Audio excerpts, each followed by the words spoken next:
Yan, ganito kaganda guys ang tanawin sa probinsya. Yan, sobrang ganda. At napaka-fresh. Fresh ang kapaligiran kahit kalbo na yung bundok. Kahit ayan.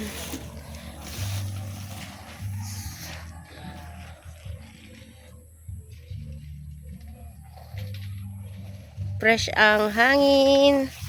Fresh ang mind. Pag matanaw mo pa lang ang kulay blue ulap. Ayan.